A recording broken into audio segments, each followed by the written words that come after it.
नमस्कार, मैं हूं भुवनेश सेंगर। स्वागत है आपका एमपी तक में।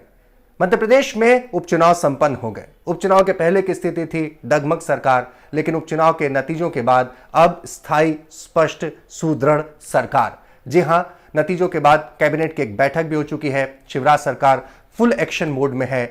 इसी के साथ चर्चा एक तरफ तो सियासी गलियारों में मंत्रिमंडल के विस्तार की है, उसमें अभी थोड़ा समय है, लेकिन उससे ज्यादा चर्चा एक प्रशासनिक गलियारों में है। जी हां, वो चर्चा है प्रशासनिक सर्जरी की।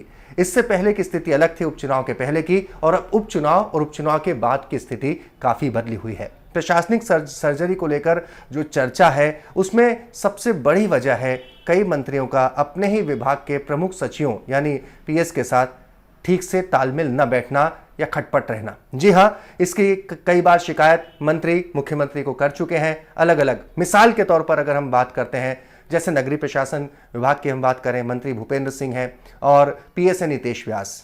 कहा जाता है कि कई नोटशीट्स को लेकर, कई मसलों को लेकर कोई अच्छी पटरी नहीं बैठ रही, तालमेल नहीं बैठ रहा। अगली हम बात करते हैं अगर, तो कृषि मंत्री कमल पटेल हैं, उनके भी अपने विभाग के मंत्री अजीत केसरी से कोई खास पटरी नहीं बैठ रही, तालमेल नहीं बैठ रहा।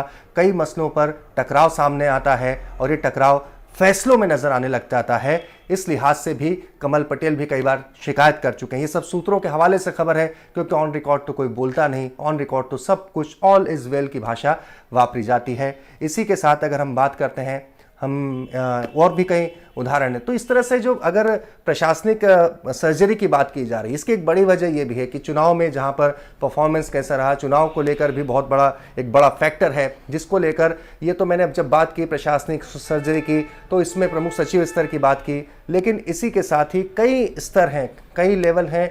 हम कलेक्टर की बात करें, कई जिलों के कलेक्टर्स को बदला जाना है, वो जो काफ़ी दिनों से टिके हुए हैं। इस लिहाज से प्रशासनिक सर्जरी को लेकर कार्रवाई काफ़ी चल रही है। मुख्य सचिव मध्य प्रदेश के इकबाल सिंह बैस हैं। वैसे तो वो अपने सख्त स्वभाव के लिए और एक कड़क मिजाज व्यक्तित्व के लिए जाने जाते हैं, लेकिन एक तालमेल बैठाना तमाम विभागों के पीएस का आपस में, और पीएस का यानी प्रिंसिपल सेक्रेटरी का तालमेल बैठे अपने विभाग के मंत्री के साथ, ये भी बहुत ज़रूरी हो जाता है।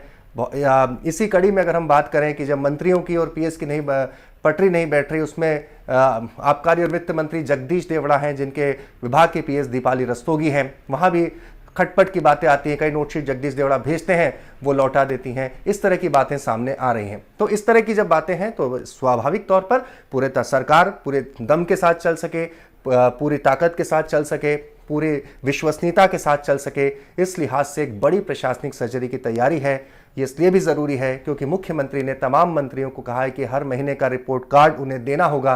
अब ऐसे में अधिकारी अगर मंत्रियों की नहीं सुनेंगे, उनके हिसाब से नहीं चलेंगे, तो फिर मंत्री अपना रिपोर्ट कार्ड किस तौर पर पेश कर पाएंगे। इस लिहाज से आप इंतजार कीजिए, मध्य प्रदेश में एक बड़ी प्रशासनिक सर्जरी, जिसमें प्रमुख सचिव स्तर पर बड़े बदलाव, जिला स्तर पर कलेक्टर्स के बड़े बदलाव, बहुत जल्दी सूची आने वाली है। बने रहिए एमपी तक के साथ।